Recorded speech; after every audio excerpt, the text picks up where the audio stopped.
É essa, na escola, no trabalho, na política. Comunicação que educa, democratiza. Tá tudo no coração, melodia e percussão. A música afasta o medo e faz a mobilização. Pra quem vai o seu amém, pra quem julga e machuca. Pra quem vai o seu amém, pra quem sobrevive e luta. Pra quem vai o seu amém, pra quem julga e machuca. Pra quem vai o seu amém, pra quem sobrevive e luta. Lembro dos nomes que inspiram, na nossa voz são eternos.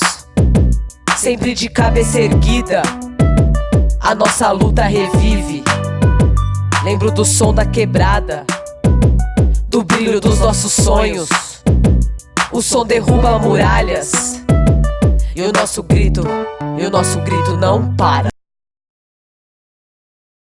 Introduce you to Lee Rayford, our moderator, who is an interdisciplinary scholar of race, visual culture, and the African diaspora, and serves as an associate professor in the Department of African American Studies at UC Berkeley.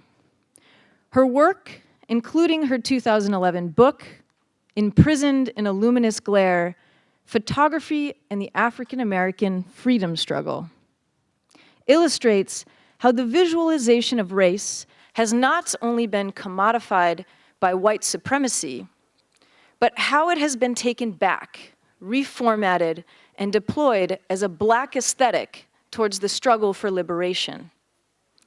With Heike Rafael Hernandez, she co-edited the 2017 volume, Migrating the Black Body, the African Diaspora and Visual Culture, that shows how Blackness itself is forged, remade, and distributed through transnational aesthetic exchanges of curatorial, print, and digital visual culture. I told you she was the perfect moderator. Lee Rayford. Thank you. I'm a little under the weather, so my throat's a little sore, so I won't be yelling as I usually do, which is good. I am really thrilled to be part of this really important conversation with these incredible guests that we have today. I'm going to start by briefly introducing the panel, and then introducing the panelists. Each panelist will speak for about 10 to 15 minutes, and then I will open it up. Well, I'll ask some questions, and we'll start some conversation, and then have you all share your questions via the note cards underneath, underneath your chairs. And I also just want to give a special shout out to my class, Black Intellectual Thought, African American Studies 100, who's come. We had the opportunity to read Kristen Smith's work alongside Fanon and Ida B. Wells to kind of prepare us a little bit for this conversation today. So this workshop addresses the role that Black creativity and Black creatives play in the valorization and unification of communities across time and geographies. As it's pointed out, that the rich intricacy of storytelling and performative expression has been a distinct resource of protection, instruction, expression, and healing for Black individuals and communities surviving centuries of slavery, its aftermath, and subsequent permutations of racial domination. And I think for those of us who were here in the previous panel, we saw that in the question and answer period when Anmiton and Erica Huggins shared their personal, their stories of childhood as resources where they started, became politicized and racially conscious.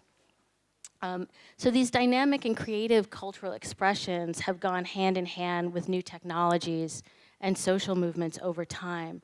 But we also know that there's a scarcity of cultural representations of Blackness, or I should say there's a proliferation of representations of Blackness that are defined and confined to stereotypes, to these longer histories rooted in slavery, in settler colonialism, et cetera. And so these sort of desires, so how do we kind of surpass those? How do we challenge those, unmake them? How do we recognize the ways in which cultural, Black culture circulates, and there's an incredible desire for Black images, Black music, Black style, and yet Black people themselves, ourselves, are not loved, are not valued, are not taken, allowed dignity. And so this conversation today will focus on the work of these three incredible artists and activists, and who are challenging these dominant fields by directly intervening in them, creating and imposing them, and circulating through the contours of of how do we navigate those spaces between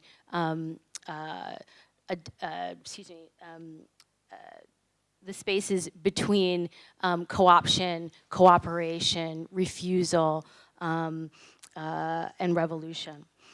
So let me introduce our panelists. Camila Guimarães is a film director. I apologize for my poor Portuguese. But Camila is a film director who screened her film last night.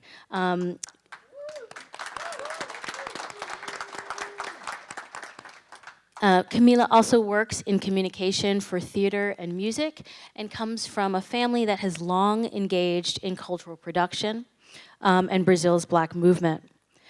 She studied journalism at the Center of Southern Methodists and currently studies audiovisual arts in Bahia. Her first film, feature film, O Caso do Homem Errado, The Case of the Wrong Man, 2018, is the first feature-length film to be launched commercially by a Black woman director in Brazil in 34 years. And it has won numerous national and international awards since its release, including Best Film in the International Festival for Cine Latino. And so she previously directed Mãe de Gay, Mother of a Gay, and Escrita de Seu Corpo, The Writing of Your Body, both of which won the Gold Award in 2008 at the University Festival in Gramado in Brazil. In addition, Camila is the editor of the online magazine Acho Digno, Dignified, which focuses on questions of race in the areas of culture and education. Hamilton Borges dos Santos. Thank you for your patience. Born in Salvador, Bahia, Hamilton is a poet, writer, actor, organic intellectual, and grassroots community activist. In the early years of militancy, he created the Teatro Negro de Atitude, the Black Theater of Attitude in Belo Horizonte. He also founded the poetry intervention group Os Maloqueiros, which during the 1980s, at the end of the dictatorship, recited poetry in the public alleys, penitentiaries, streets, and events of the white Bahian elite. We're going to be talking about taking up space, right? What it means to take up and hold space. He's co-founder of the Pan-Africanist Winnie Mandela School in Salvador, Bahia, and co-founder of the grassroots community action group Reajo ou Será Morto, React or Die, which denounces and organizes nationwide actions against state-sanctioned brutality and extrajudicial police violence against Black communities.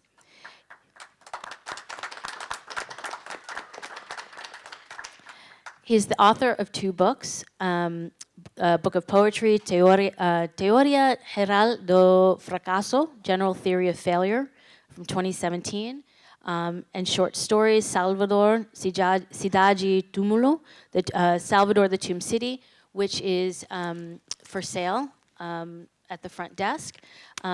And if that weren't enough, there you go, right there. Last but not least, we are joined by our own local Yetunde Olagbaju, who is a multidisciplinary artist currently residing in Oakland. Through their work, they concern themselves with time travel, space, source, legacy, healing, and the human relationship to the Blackness of the universe. Through moving and static images, sound, and ritual, they aim to sort through how we as human beings orient ourselves within our own existence. By creating work that exists within and expands upon nonlinear time, they seek to create meaningful exchange of narratives, explore methods of emotion-based storytelling and archiving, all while cultivating a more empathetic and healing world. Yetunde has displayed and done projects with the Oakland Museum of California, New Image Gallery, Southern Exposure, Guerrero Gallery, SOMART's Cultural Center, the New School, and Art Basel. They have collaborated with institutions such as San Francisco Museum of Modern Art, Facebook, Museum of the African Diaspora, Counterpulse, and Yerba Buena Center for the Arts. They are currently lead curator in residence at SOMART's Cultural Center and are pursuing an MFA at Mills College. And Yetunde is also the creative and executive director of There Is No Time, a future past archive, residency, library, and creation space for emerging Black and brown artists.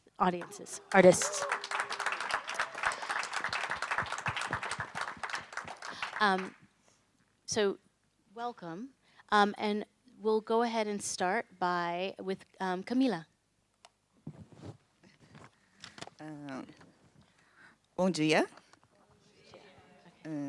Pense numa pessoa nervosa aqui, como gelada. Eu aqui pensando, tomara que não seja a primeira a começar. Mas, deixa eu tirar aqui. Primeiro, agradecer muito ao convite para estar aqui e compartilhar essa troca, né? Eu vou falar um pouco sobre o nosso trabalho. Eu atuo muito mais nos bastidores, produzindo, e estar desse lado de cá é coisa que tem acontecido por conta do longa-metragem que a gente apresentou ontem, o longa-metragem O Caso do Homem Errado. Então, por conta desse filme, a gente tem circulado e eu tenho dialogado mais nessa parte aqui. Eu sou Camila de Moraes. A gente, no Brasil, se apresenta com nome e sobrenome, para o racismo não colocar qualquer coisa. Né? Ensinamentos de Vilma Reis, Lélia Gonzalez, ativistas negras do Brasil. Então, eu venho de uma família do movimento negro. Minha mãe, Vera Lopes, é atriz. O meu pai, Paulo Ricardo de Moraes, é jornalista e roteirista. Eu tenho uma irmã que trabalha com tranças e um irmão, um arquiteto, a Kênia e o Horácio. Então, eu venho dessa família que trabalha com arte, que são militantes do movimento negro e trabalham com arte. Então, a gente viveu nesse meio. E viveu nesse meio sabendo que cultura muda as pessoas, né? Ela salva vidas e muda as pessoas. E é mais um diálogo, mais uma forma que a gente possa dialogar com o próximo. Pensando em questões como a gente vive nesse país, que é um país racista, e como a gente pode falar sobre essa questão. A gente viu na arte mais uma plataforma para falar sobre isso. E eu atuo na comunicação, eu sou jornalista, eu atuo na comunicação e na parte de produção cultural, sempre falando sobre questão racial. A gente tem um filme, a gente lançou um curta-metragem chamado A Escrita do Seu Corpo. Esse curta, ele fala sobre a questão de identificação de gênero e identidade. São 3 mulheres negras que pegam poesias de autores negros, como Lívia Natália, Paulo Ricardo de Moraes e Mira Poutira, que é uma rapper baiana. Cada uma delas escreve a poesia que significa no seu corpo. E aí essa escrita foi feita por um outro artista baiano chamado Marco Costa, que trabalha com grafite. E vai falando sobre essa identificação, né? O poema de Lívia Natália, ela fala sobre a questão de se auto-identificar através do cabelo crespo. Como é que é essa questão de se auto-identificar negra? E aí as meninas vão dialogando sobre isso, sobre essa escrita do nosso corpo, que a gente é negro a todo momento. Então, como é que isso perpassa aonde a gente anda nos espaços? E a gente tenta trabalhar com diversas pessoas das diversas culturas, das diversas plataformas, né? A gente pega um grafiteiro para poder colocar, a gente pega uma poeta, a gente pega poetas, pega o audiovisual, porque isso está relacionado, essas artes estão relacionadas, e a gente precisa relacionar essas artes para poder seguir. E como que a gente consegue, porque a gente vive num país muito desigual, e muito desigual na parte da cultura, onde a cultura ainda é vista como entretenimento, e não como um trabalho também. Um trabalho que precisa ser remunerado, que precisa ter o seu devido valor. Então, a gente, com o filme, o caso do Homem Errado, saiu várias pesquisas dizendo que não existem profissionais negros com longa-metragem em salas de cinema, em circuito comercial. E existem, só que a gente não consegue acessar esses outros poderes, chegar nessas outras plataformas. E muitas reivindicações do movimento negro para a gente poder repartir essa fatia do bolo, né? Se existe apoio financeiro do governo, a gente precisa ter esse apoio financeiro do governo para produzir as nossas obras. E uma das reivindicações era que o governo que destina dinheiro para a produção de cinema precisaria destinar esse dinheiro para produtores negros. E aí, só para ter uma ideia, ano passado foi lançado um edital pelo Ministério da Cultura do Brasil, que disponibilizaria R$500 mil para projetos de pessoas negras que estivessem falando sobre temáticas negras. Eu conheço pelo menos 100 profissionais negros que escreveram projetos para esse edital. Projetos ótimos, com qualidade. Agora, em janeiro, saiu o resultado desse edital, em que 10 projetos foram aprovados. Só que desses 10, 4 projetos foram de pessoas brancas. Então, a gente pensa, como assim? Se a gente ainda está destinando, está falando que esse recurso é para essa produção negra, para esses profissionais negros, como é que a gente coloca em outras mãos? Porque o que a gente quer aqui, o que a gente está buscando é o poder da narrativa. Porque a gente precisa contar as histórias da nossa forma. A gente está buscando narrativa, o espaço da narrativa.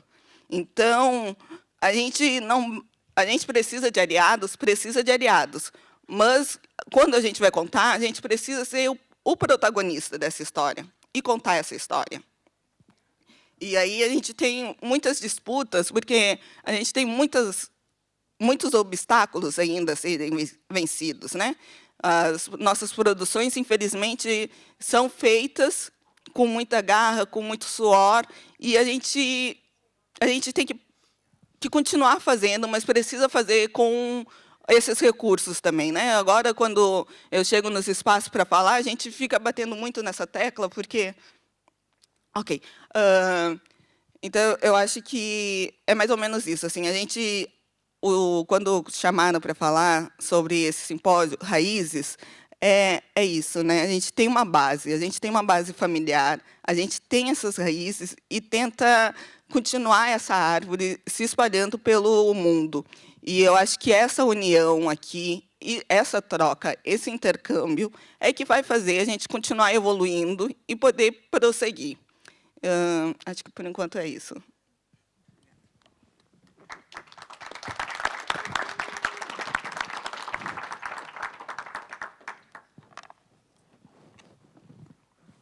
Thank you, Camila. Hamilton? Oh.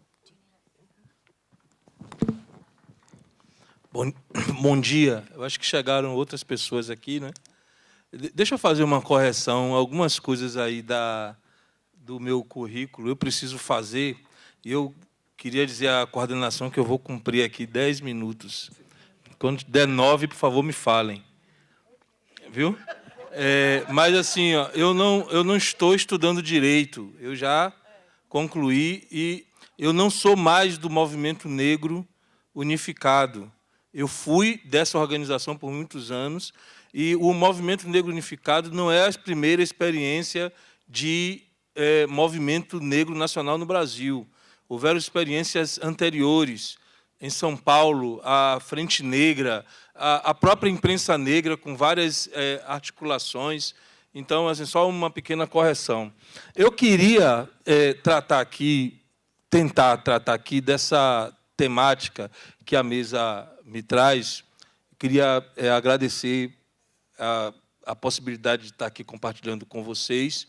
Já agradeci aqui a coordenação. Obrigado, Anirê. Eu pedi para ela, mas vai servir para mim também. Pedi para você, água. Mas vai servir para mim também daqui a pouco. Mas, obrigado, Anirê. Bom, eu não gosto da perspectiva, nem do conceito, nem do tema, pelo menos para o entendimento brasileiro, para a perspectiva brasileira, de produção cultural. Produção cultural encerra uma coisa que não é orgânica das comunidades. As comunidades, as pessoas, o povo, ou os povos daquele território, eles fazem ação cultural. A produção cultural tem uma linguagem de mercado, tem uma perspectiva de mercado. E quando eu digo que essa oposição é necessária, eu não estou dizendo que o mercado, que a gente não deva disputar o mercado. Eu não estou dizendo isso. Eu estou dizendo que nós precisamos fazer uma distinção do que é que nós queremos falar e do que é que nós estamos falando aqui. Da perspectiva de produção cultural e relações raciais no Brasil, preciso repetir sempre que eu não conheço os Estados Unidos, além dos filmes de Hollywood, dos textos das minhas amigas aqui, que contribuem muito, e da história de referências africanas aqui dos Estados Unidos, que foram muito fortes. Mas eu não conheço a conjuntura, o cotidiano. Muito obrigado, Tiana. Aí, essa história de produção cultural, por exemplo, assim, no contexto do Brasil, faz a Shell. Vocês devem conhecer a Shell, claro que eu vi um monte de Shell aqui. Ali fazem produção cultural. E a produção cultural ela tem um fim e um meio. Aliás, ela tem um objetivo e um fim. E esse objetivo, por muitas vezes, tem um objetivo de colonizar as pessoas. Um objetivo de estabelecer qual é o tipo de linguagem que você deve exercer. Isso aí, eu queria falar isso a partir da própria vivência da minha cidade. A cultura da minha cidade, do meu estado, do meu país, a cultura preta, a cultura negra, a ação cultural que se fez, ela foi um motor fundamental para a garantia de nossa humanidade. Sem esse aporte cultural, sem essa bagagem cultural que nós trouxemos desde a África, passando pelo navio negreiro, atravessando o Atlântico, chegando naquele território, nós não seríamos nada. Foi a cultura que permitiu que nós nos colocássemos como um povo dentro de um território hostil. Essa é a perspectiva de cultura que eu queria trabalhar aqui e dizer qual que é a contradição da gente apostar na ideia de uma política de produção cultural. Que, ao fim e ao cabo, essa ideia de produção cultural está falando de uma questão fundamental, que é a fabricação cultural. O que tipo de cultura você quer impor? E de apropriação dos valores culturais e humanos nossos, que eles são criados para serem uma ferramenta para a nossa humanidade, para a nossa sobrevivência, e eles se tornam, às vezes, armas contra nós mesmos. Eu vou dizer por que eu falo isso. Eu nasci num contexto cultural muito forte, no bairro do Curuzu. Você tem a religiosidade, por exemplo, o candomblé. Eu sou do candomblé, iniciado há muitos anos. Eu sou de candomblé. E candomblé é uma religião, da forma que eu fui iniciado, no lugar que eu fui iniciado, é uma religião para manter a sua tranquilidade, para manter a comunidade, para orientar a comunidade a criar formas de convivência que sejam harmônicas, que sejam saudáveis. essa perspectiva de fabricação cultural, ela é tão pesada, ela é tão forte, que ela alcançou principalmente o candomblé. Tem uma coisa no candomblé que chama dinheiro do chão. Eu estou falando rápido, eu tenho que falar devagar. Tem uma coisa no candomblé que chama dinheiro do chão. Eu não sei se vai ser possível traduzir, mas é um dinheiro que você entrega à comunidade, não entrega à pessoa. É um dinheiro que você entrega à comunidade e aquele dinheiro deve circular, aquele dinheiro deve trazer alimentos, aquele dinheiro deve trazer força, aquele dinheiro deve trazer poder. Aquele dinheiro, ele não é um dinheiro para ficar na mão do sacerdote e o sacerdote comprar o próximo carro do ano.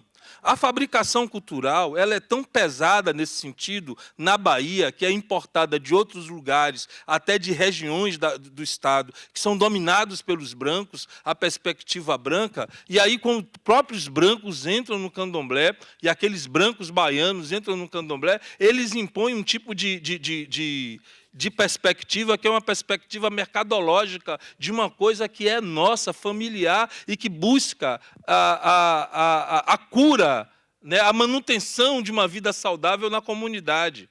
Eu não sei se vocês compreenderam. Aí, não porque vocês não têm entendimento, é porque talvez eu não saiba explicar. Eu tenho que falar rápido, porque eu tenho que cumprir meu tempo. Existe um bloco afro chamado Ileaie, no Curuzu.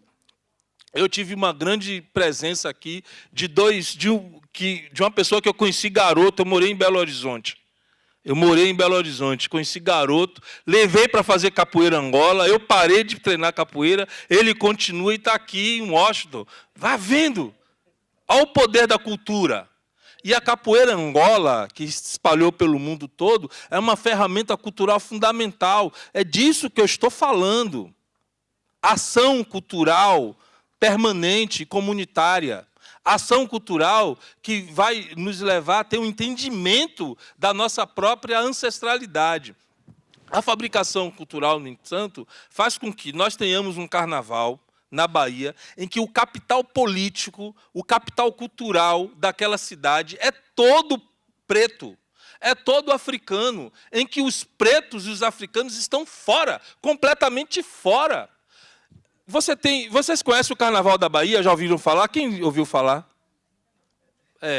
Mas o Carnaval da Bahia é uma grande festa que tem uma coisa chamada trio elétrico e blocos. E tem uma corda que separa as pessoas. As pessoas que podem participar do bloco e as pessoas que ficam fora.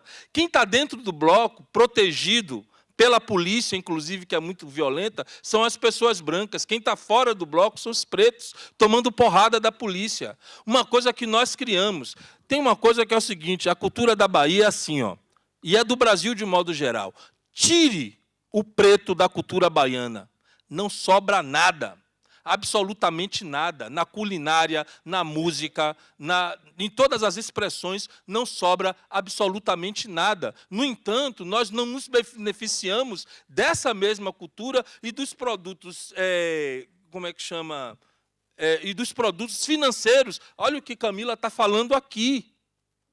Nós, da Reaja, fazemos várias escolhas políticas, que são escolhas políticas difíceis, complicadas mesmo. E nós fazemos essas escolhas políticas porque nós queremos chamar a atenção de nós mesmos, a atenção das pessoas perto da gente, a atenção do mundo. E aí, para a gente, não faz sentido, por exemplo, você tem uma cidade completamente preta, um estado completamente preto, e aí você tem todos esses processos de edital, e aí, na hora das escolhas desse processo de edital, com pessoas completamente preparadas, essas pessoas estão fora do processo. Então, o que nós dizemos é o seguinte, a gente tem duas opções, fazer essa briga, criar essa briga, ou a gente tem uma opção, criar os nossos próprios meios. Quando nós criamos os nossos próprios meios, nós estamos dizendo o seguinte, nós estamos denunciando que nós não estamos incluídos dentro dessa sociedade e que nós precisamos criar as nossas próprias formas. Vejam, eu sou escritor, eu aprendi a ler aproximadamente com 12 anos. Significa que eu aprendi a ler muito tarde, absolutamente tarde. Mas desde 12, 13 anos que eu gosto de escrever, sempre escrevi. Eu só consegui publicar um livro naquele estado brasileiro com 49 anos. Eu só consegui publicar um livro com 49 anos. E vocês me perguntam, foi preguiça minha? Foi incapacidade minha? Foi porque as pessoas que tinham chegado nesse lugar, elas não diziam como é que fazia. A gente foi descobrir, a gente está fazendo como se fosse Prometeu, entregando fogo ao povo e dizendo o seguinte, olha, é fácil você publicar um livro, não tem nada caro, eu não vou fechar isso em mim mesmo ou na minha organização, porque cada vez que outra pessoa publica, essa pessoa não vira meu concorrente, essa pessoa amplia as possibilidades que eu tenho. Mas as pessoas fecharam isso. R$7 para você rodar um livro numa gráfica em São Paulo. São aproximadamente R$40 em Salvador, então vamos viajar para São Paulo, vamos fazer esse livro, e vamos fazer com que esse livro ele possa sustentar outras ações que nós temos. Então, desses anos todos, eu criei um grupo chamado Os Maloqueiros.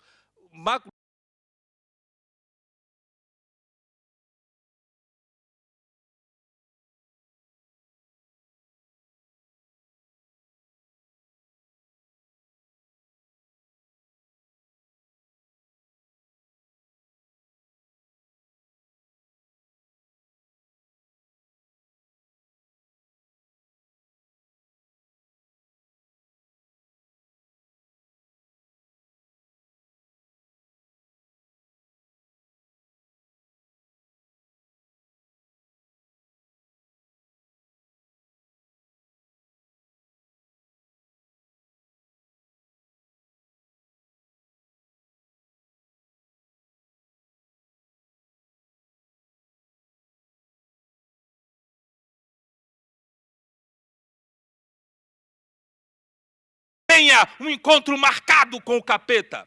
Era esse o tipo de poema que nós fazíamos e intervíamos. Só que nós entrávamos nas festas, que eram as festas glamurosas, as festas das pessoas ricas, das pessoas brancas na cidade de Salvador, e entrávamos com nossa roupa e eles diziam, é maloqueiro.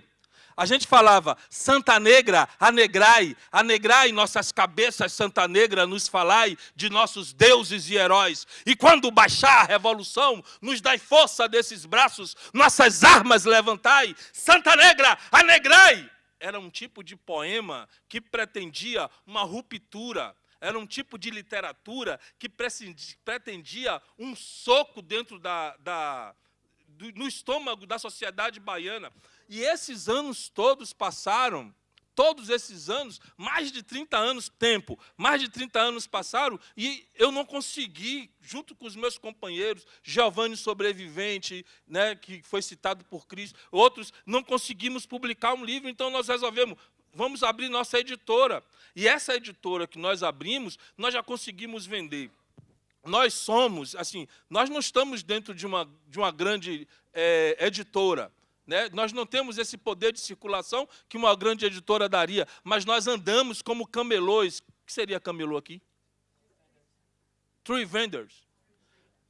Nós andamos como camelôs, vendendo nossos livros nos ônibus, nos locais, chegando nos lugares e vendendo nosso livro, porque esse livro vai permitir, a venda desse livro, metade dele vai para a escola, para fortalecer a educação das nossas crianças, e a outra metade vai para publicar livros de meninos e meninas que, como os maloqueiros, recitam poesia nos ônibus. Vai publicar um livro de poemas de pessoas que estão presas.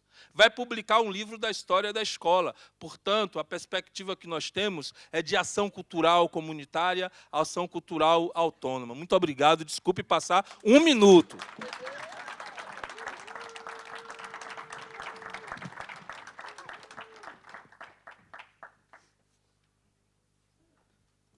Wow, thank y'all. I'm going to be boring and do a presentation because that's going to help me with my thoughts. But thank you all again. Thank you thanks for that direction, Hamilton, Camila. I'm going to talk a little bit about Black cultural production as it. Did I do it wrong?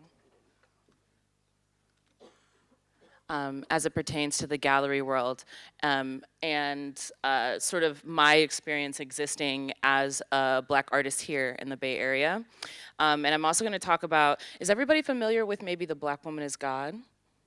Okay, so I'm going to talk a little bit about that, and specifically the work that I showed at that the second showing at SOMARTS.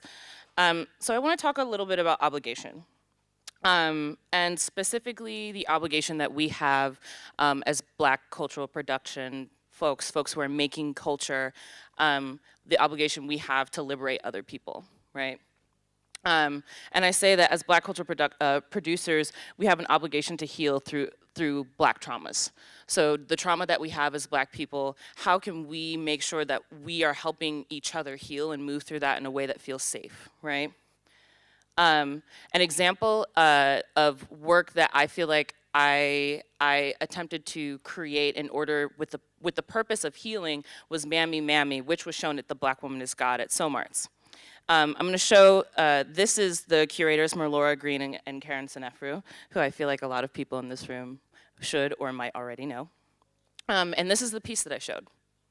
So I feel like this is heavy imagery, right? I'm pulling on imagery that is associated with enslavement of Black people here in America, enslavement that has permeated through the Americas and through the world, through the diaspora, and really trying to talk about how, as Black women and as Black femme bodies, we are asked to take care of not only our oppressors, but also the people who have, that we are in community with and in collaboration with.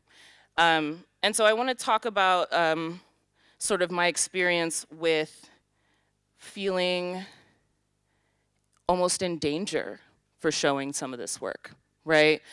Feeling like my agency was taken away from me in this experience. So as far as a lot of people enjoyed looking at this work and posting this work, right? It was one of the main ways that Black Woman is God showed, or actually showed work and promoted the exhibition online. It was also one of the pieces, and I make a lot of different work. A lot of my work stems from talking about time travel, talking about legacy, talking about trauma. And this was a particular trauma that, as a female-bodied human being, I feel like I had to exist within for a very long time, and I have to navigate as I go through the world. But also it seemed to be the piece that a lot of people like to make a meme out of. I saw a lot of memes being made from it, right?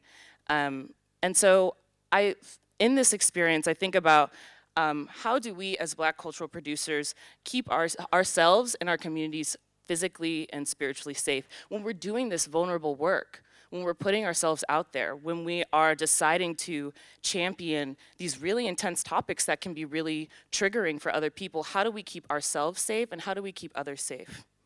The other thing I want to talk about is white supremacy as the center of Black expression. I feel like a lot of the times what I'm seeing is that as like Afrofuturism is really booming here and people are making huge exhibitions about it, I also wonder and am wary of specifically galleries and institutions that have been historically white, what they are attracted to, and as cultural producers, what we are allowing them to establish as the Black canon of art in this time, right?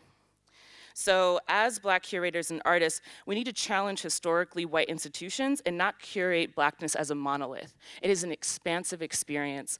We have so many different people from all walks of life here whose connecting factor is our skin color, but also our Black experience in the world, right?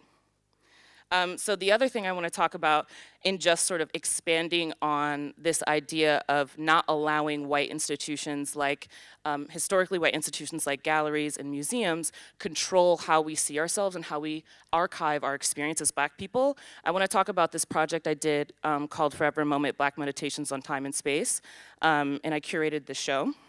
It has a lot of different artists, I won't name them all, who really take the Black body, like for example, Patricia Renee Thomas, who takes the Black body and utilizes it as a way to understand Black memory and Black collective thought, and uses it as a way to sort of hold a mirror to how we experience our skin color, how we experience it in relationship to white supremacy, right? Musée Sese, Tasha Stimaje, Lucchesa Braffman Verissimo, who came in as a black healer from the future and took all of these very specific iconographies, masks, and welcomed us into this ritual of saying that we are not going to commit ourselves to one understanding of black experience and black healing. Lexagon, Cameron Granger. And then we also have Chris Martin. And Chris Martin is one of those people who I feel like is somebody who I feel like is potentially in danger of having their work consumed by white audiences and having it be the only thing that white audiences decide that is the pinnacle of what black art should or should not be, or should be, right? It's, this iconography has a lot of nooses, cotton, chains, and this actual, right here, this letter says, "Dear KKK, east of the Mississippi River is yours, sincerely free Negroes."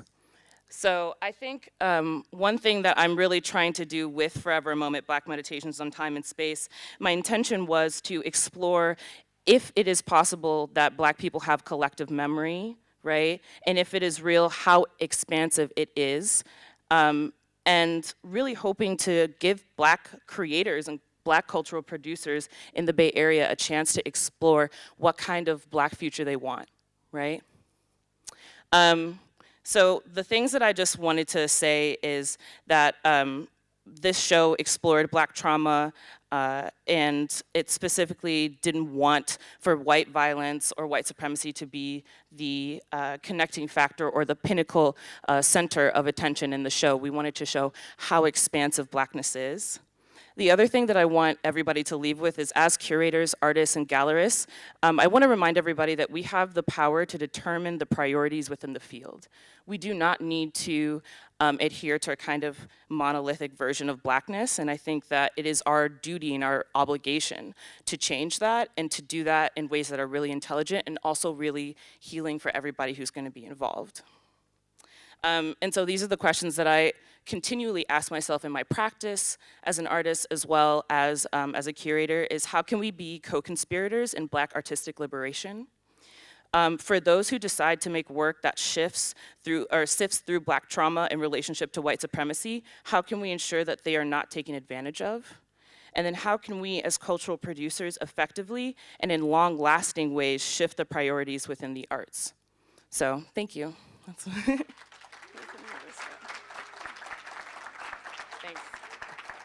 Sure.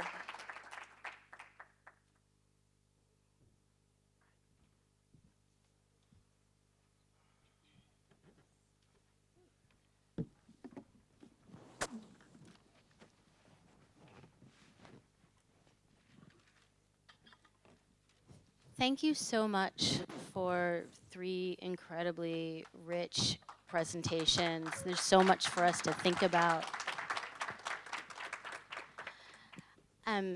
I think there are a number of key questions and tensions that have emerged. I want to just sort of bring up a few that I heard. One, and I've asked Yetunde to keep her questions up here for us to consider in our conversation.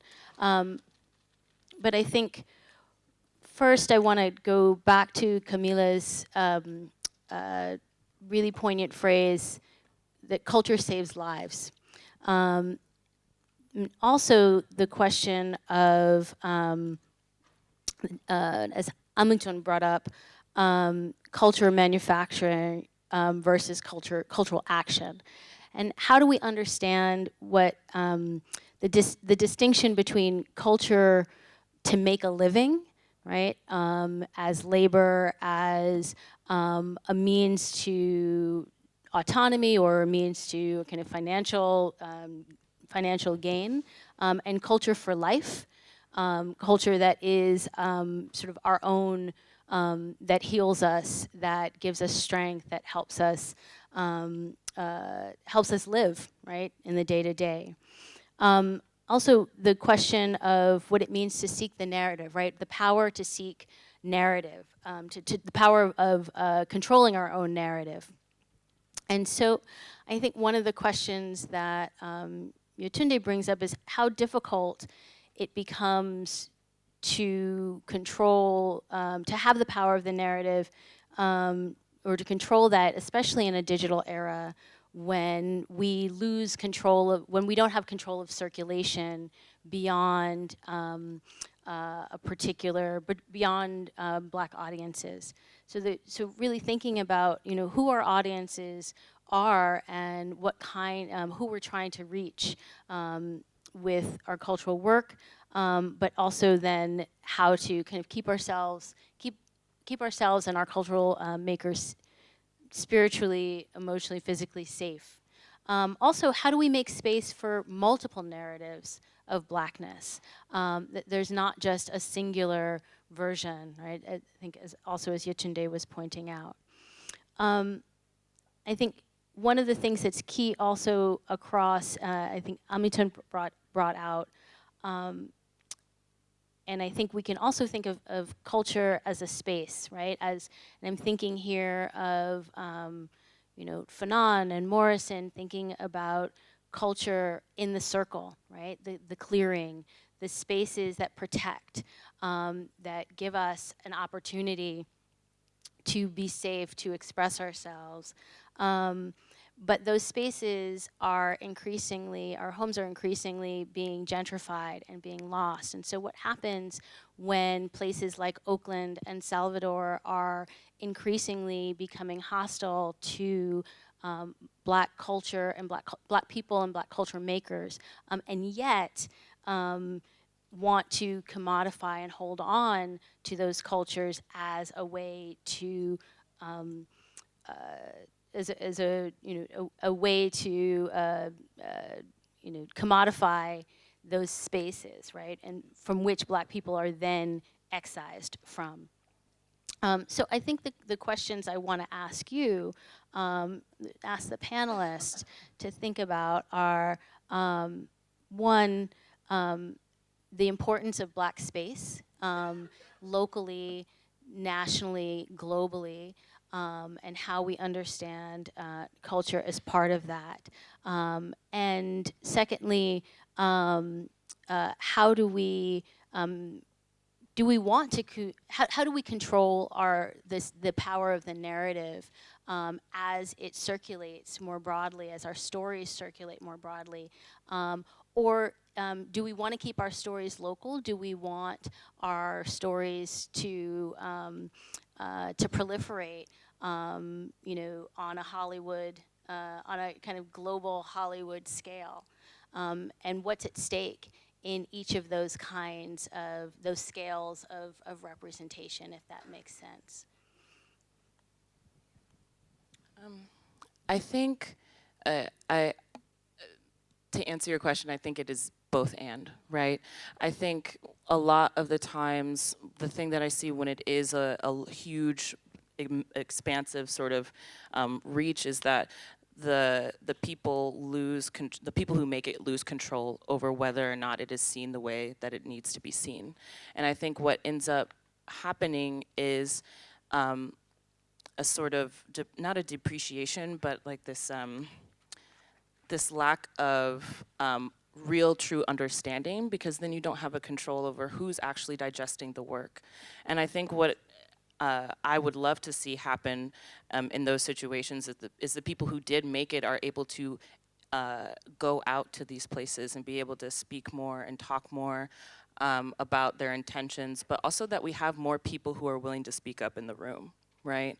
I think a lot of this has to do with us being co-conspirators, truly deciding that we are going to connect with one another, listen to one another, respect each other's vision, and really be able to exchange in a way that makes everybody feel empowered, and feel like the exchange is reciprocal, right? You don't want to just keep giving and giving and then not have somebody understand where you're coming from and not have somebody give you the opportunity to explain further, right? I don't know.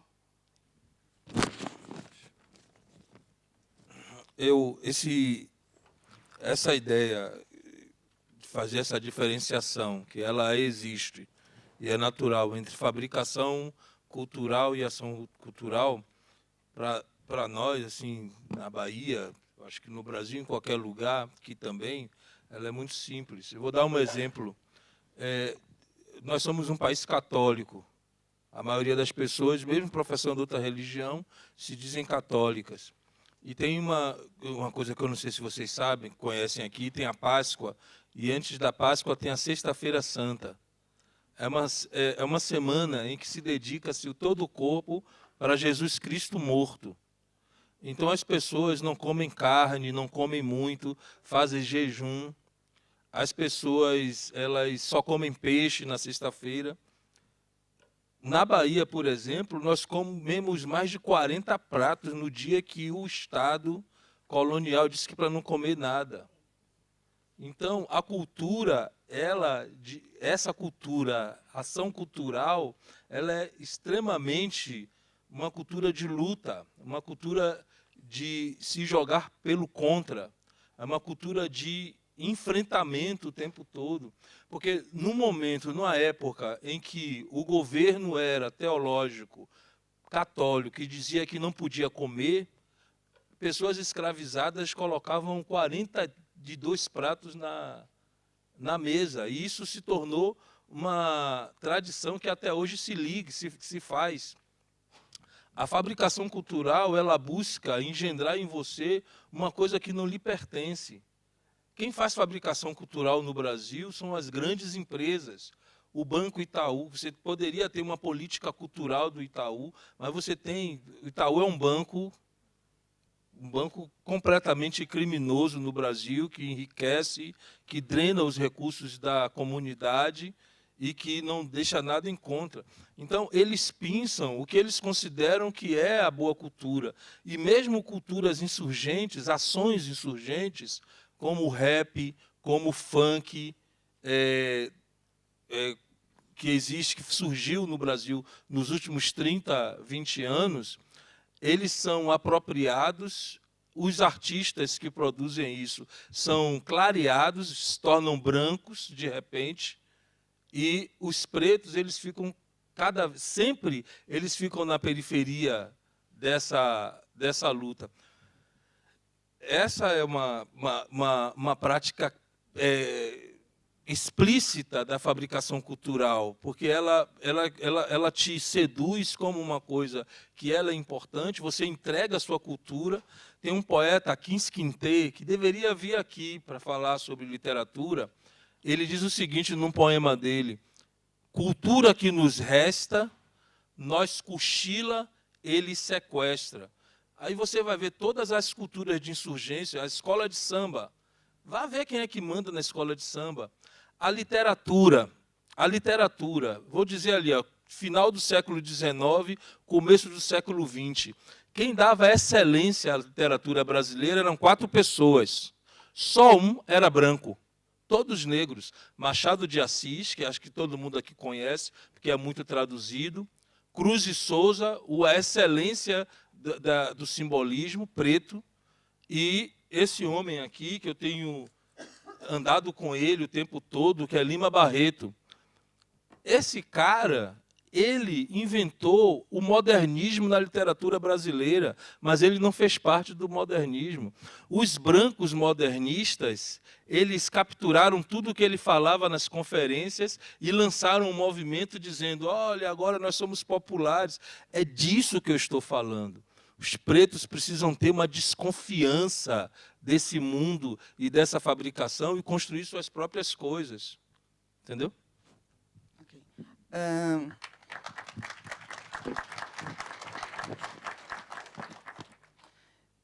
Enquanto a gente fala de ter a narrativa, né, dessa busca de memória por narrativa, acredito que se a gente faça ações locais realmente disposto a mudar aquele espaço.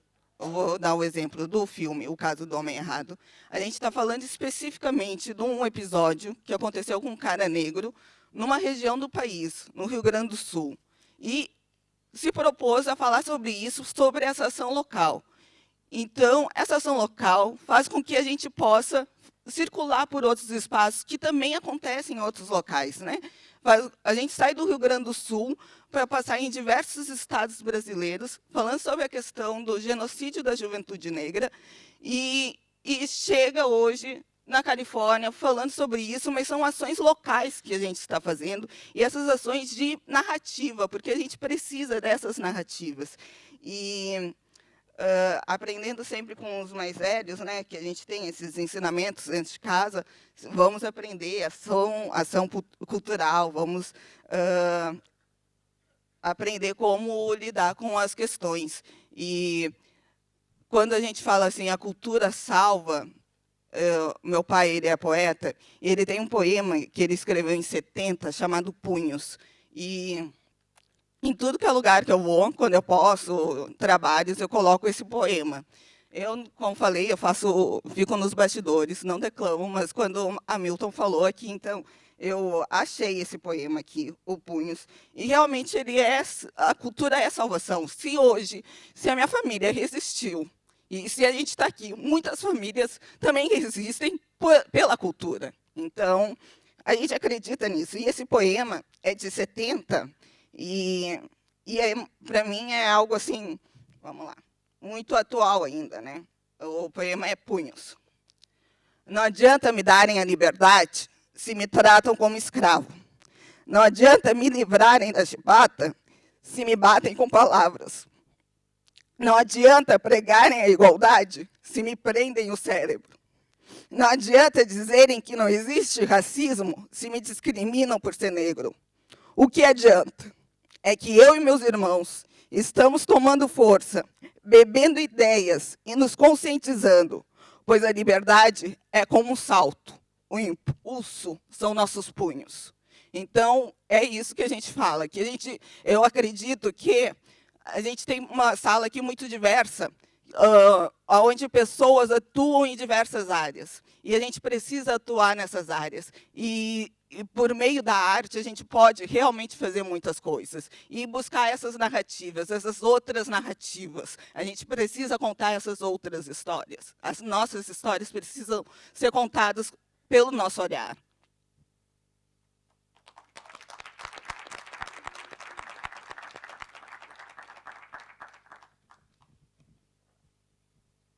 I'm going to ask another question, but this is a good time, if you haven't already, to reach under your seats, grab an index card, and write a question, and I will start taking them. Okay, great. Thank you, Patricia.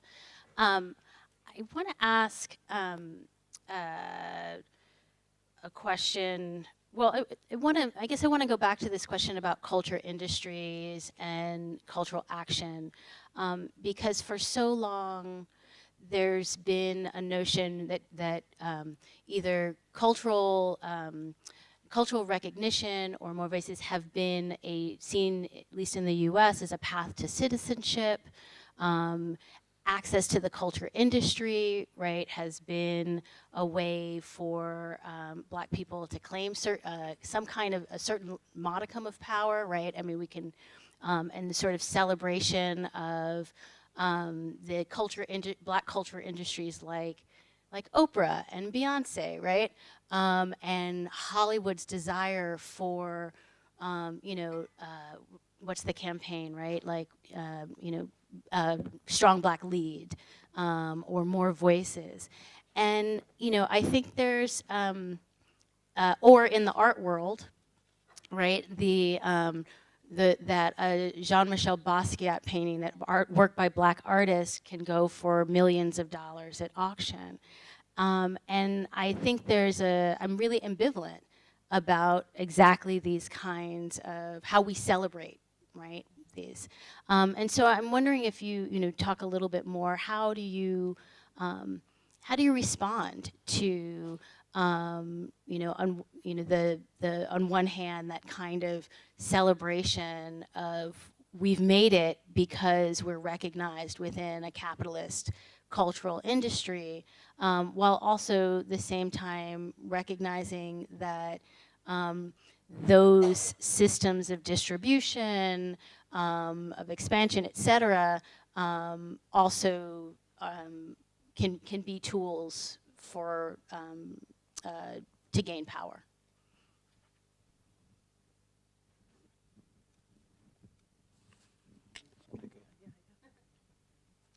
Bom, nós temos uma perspectiva que vocês já compreenderam, que é de ruptura, completa ruptura. Mas quando nós vemos, por exemplo, eu fui criado pela cultura pop americana, fui formado por ela. Eu fui formado na frente da televisão. Então, quando eu vi Denzel Washington em Mais e Melhores Blues, eu festejei. Assim como eu vejo Beyoncé, eu festejo, eu fico muito feliz, porque a presença de Beyoncé ou Beyoncé? I like the way Beyoncé. you pronounce it. A presença dela, eu estou dando como exemplo, mas eu poderia dar outro. Eu prefiro Rihanna. Eu tenho mais de 50 anos, mas eu adoro Rihanna. E eu fico feliz quando no Brasil eu vejo artistas negros ganharem notoriedade, quando eu vejo escritores negros ganharem notoriedade. Eu não acredito que a minha literatura, as coisas que eu escrevo, elas vão ser integradas a isso, que as coisas que eu escrevo vão passar por isso. Mas eu considero que Rihanna e eu damos cada um do nosso modo a contribuição para que nosso povo tenha as condições de viver uma vida plena. Então, eu não faço, agora mesmo está tendo uma discussão no Brasil, porque uma menina preta, ela sentou numa bancada do principal jornal de lá, jornal televisivo, noticiário de TV, o principal noticiário de TV, o nome dela é Maju Coutinho.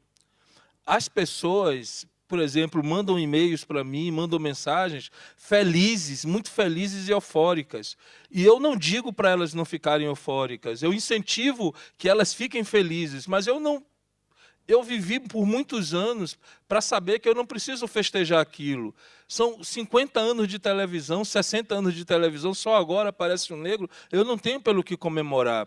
Mas eu não posso tirar essa possibilidade que crianças pretas e pessoas pretas têm de festejar isso. Compreende? Não é uma contradição que eu encerro. Eu acredito que cada um tem um caminho para fazer. Cada um tem um caminho para ser feito. E eu acredito que a radicalidade que nós apostamos nela, ela abre muitas portas para que Maju esteja lá.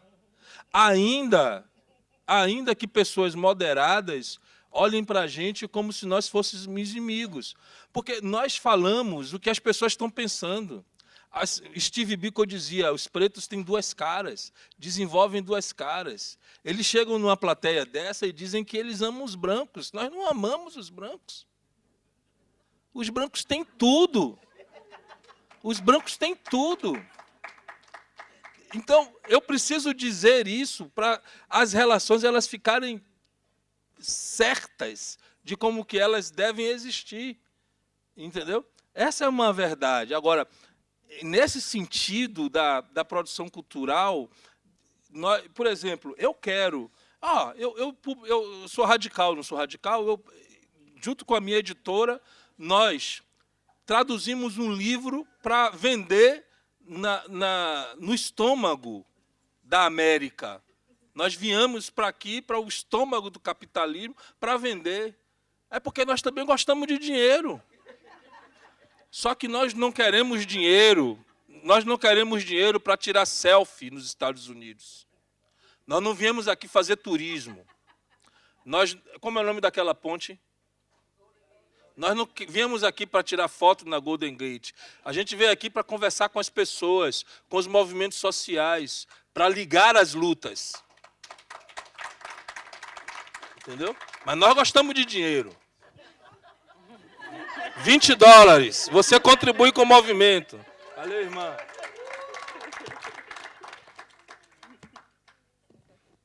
Sim. É isso, né? A gente celebra porque representatividade importa muito, é muito importante. E a gente precisa ter espelhos e precisa atuar nas áreas. Eu tenho um sobrinho de 9 anos chamado Luiatã. E um dia, lá na minha cidade, quando eu fui visitar, ele pegou e começou a falar: Tia Camila, eu quero fazer um filme, e contou todo o roteiro do filme. Mas ele tem um exemplo. Então, o quanto que isso é significativo, né? A gente precisa ter esses exemplos. A gente precisa, sim, estar nesses espaços, estar tocando, cantando, ter Maju na bancada e celebrar também, né? Isso é importante e atuar nesses outros locais. E aí é o que a gente fala, que representatividade importa e importa muito. No, to echo what they both have said, I think being able to see somebody do the things that you aspire to do is so, so important. I used to work at Yerba Buena Center for the Arts and help run the youth program. They have a youth arts fellowship there. And I think one of the things that's so amazing about it is that I was hearing all about, like, when Kanye was going crazy on Twitter, I got the first info about that. And the thing that brings me so much joy and actually brings me a lot of hope is that they were so critical of it. They were so critical of what he was saying, of how he was representing Black people, Black culture, his association with America's president right now. And I think that that gives me so much hope that not only are they able to be excited about Beyonce being in the Black Panther regalia at the Super Bowl and be able to listen to the new Rihanna album, but they're expressing it, or not expressing it, they're digesting it in such a way where it's so critical, and they're like, I really like this about them, but actually this is not okay. This is how I'm going to be different. This is how I'm going to create differently. And I think that being involved and being role models for these young folks is super important. And I think also knowing and reminding, this is what gives me some hope as well, is reminding myself that we as Black folks, in order to survive this long, we really had to be aware of what was going on. Like, we really had to be able to not only adapt, but to be super critical in order to get to where we're at now. And so that gives me a lot of hope that even though, you know, it's amazing to see Black people represented in these high, seemingly unattainable levels of fandom and fame and stuff. But it also shows that there are other people doing the work that are not as famous, that are allowing them to be supported in that. So yeah, I agree with all that. Okay, I'm gonna try and combine some of the questions. I think there are a couple of questions that are sort of continuing about how to create and share art when Black culture and aesthetics are so easily co-opted beyond Black communities. And I think also the question of, do you believe that we as Black peoples can control narratives of our culture and history without militancy, without defense groups, without security, right? And I think, you know, that sort of raises this question too about controlling institutions and the role of culture in radical movements and social movements. Does anybody want to take that on? Oh.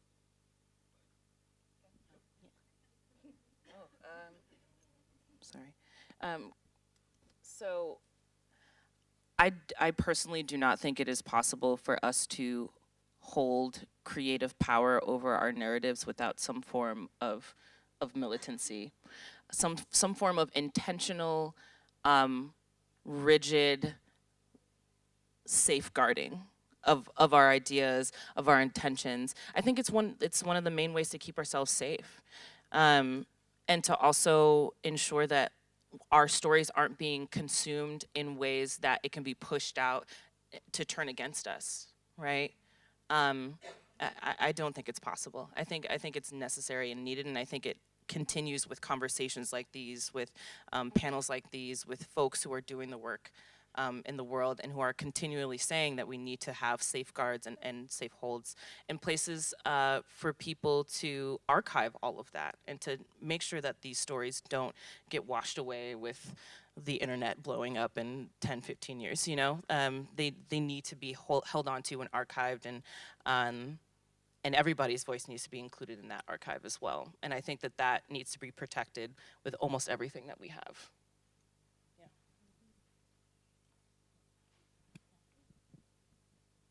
Eu concordo. Alô? Eu concordo plenamente com o que a irmã falou, porque é a militância e a militância radical que imprime a presença de nossa narrativa, mesmo na indústria cultural.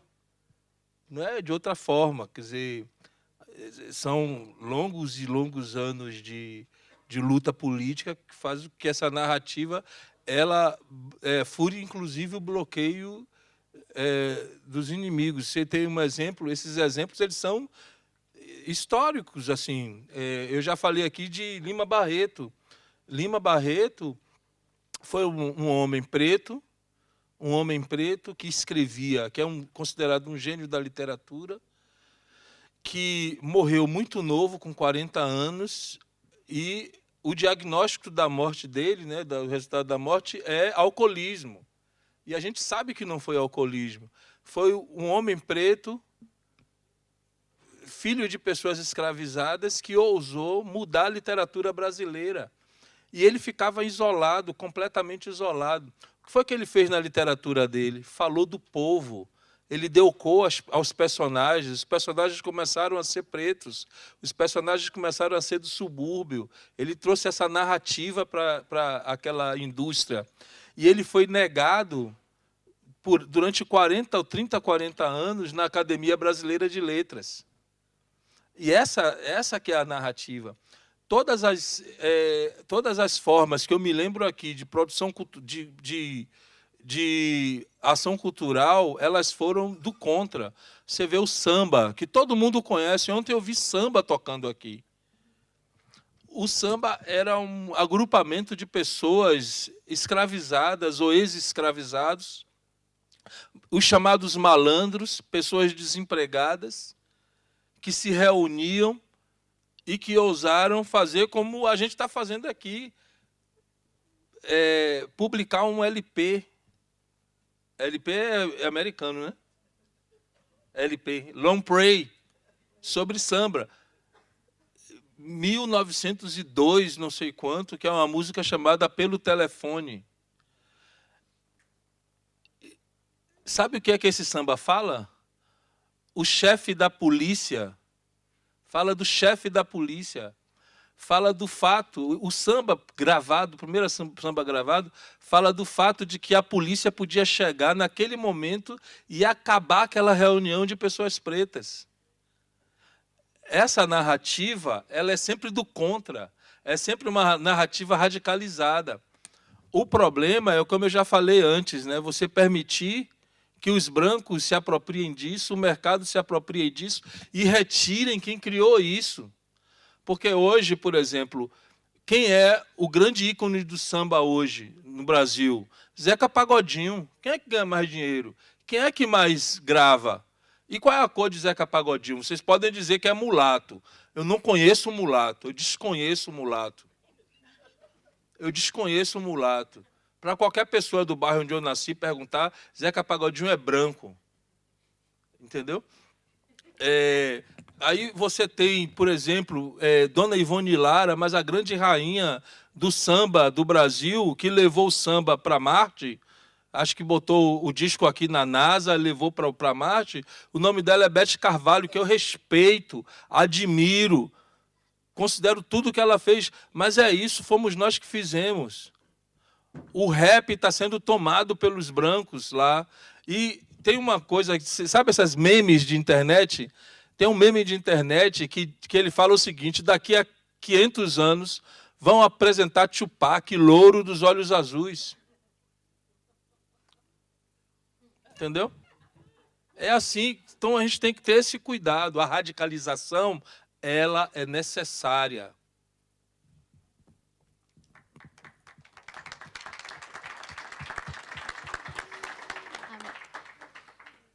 I think we have time for one more question, and I want to ask you a sort of more personal question about your art practice, because you all work in so many different media, in different forms.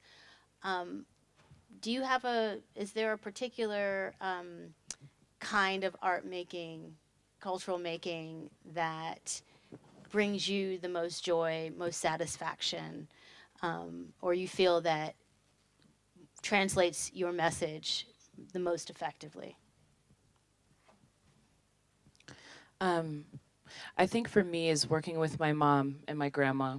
And what I end up doing is doing a lot of recordings of the stories that they tell me. I'm really personally concerned with how much of our oral history will be lost or could potentially be lost if we are constantly just putting things on the internet, and it concerns me. It makes me scared for what the potentiality of what people who are coming after me are going to learn and understand about Blackness and about stories and about what we've gone through and what we've lost and what we've gained. And I think for me personally, working in audio, working in static and moving images, it feels really important to me. And I think that's what brings me the most joy, is working with my family and my chosen family to create those audio clips and those stories.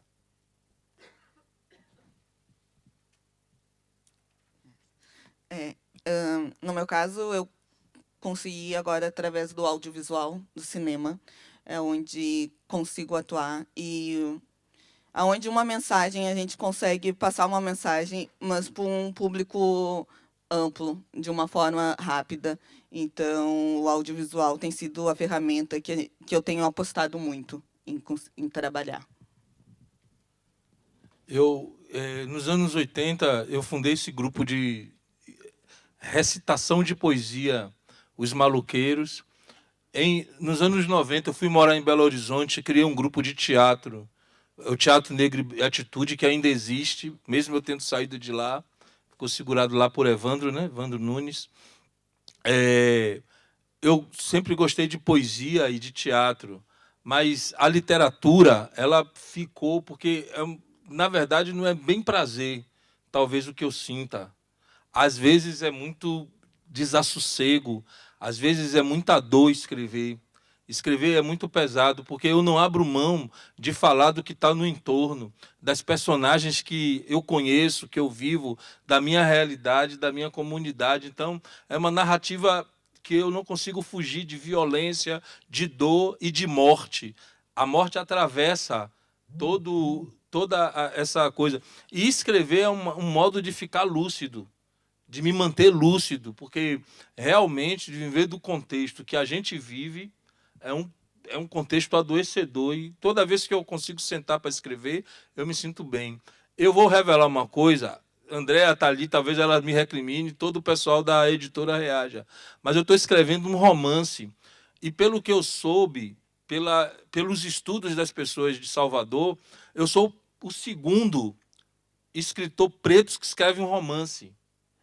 Quer dizer, romance não é uma coisa que a gente escreve. Vocês estão escrevendo romance desde o final do século XVIII aqui, né? A gente, na cidade de Salvador, vai ser o segundo, e é um romance sobre uma ocupação militar, um romance contra o Estado da Bahia, um romance contra o poder da Bahia, é um romance que fala da morte, entendeu? Então, é isso. Eu posso recitar um poema? Posso? Me deram toda a técnica, estratégia e equipamentos. Até disseram que eu sou forte. Me falaram que eu podia e que meus olhos eram a base. Mas eu enfrentei de corpo nu toda a lama. Tudo parecia-me fácil, mas agora me sinto lesado de forças. Sinto os ossos romper, a costela ceder. O preço é alto, meu teor desaparece entre rostos estranhos, encardidos. Sinto-me louco, me sinto triste, mas também sinto-me forte. Já não preciso ouvir que sou forte para prosseguir. Continuo a temer a luz dos teus olhos azuis, Satanás, de um tempo que não ficou para trás. Tudo continua sem passado, Tudo é igual a sempre, quando minha rouca voz ramifica sentimentos amargos, sem cálculos de desintegração. Sou bicho carniça, nascido de uma geração mal fecundada. Dizem que não consigo nada, eu fiz escola, rapá. Sou maloqueiro mesmo.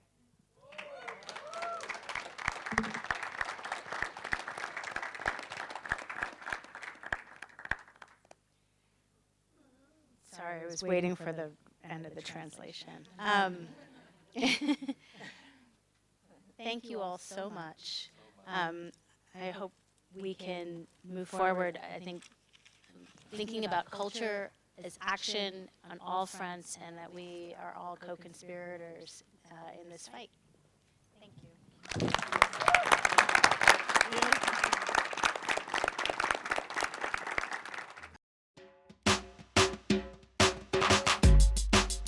E aí chegaram os negros, com toda a sua cultura, toda a sua tradição, toda a sua religião. Nunca pense em desistir do que se quer, os inimigos estão testando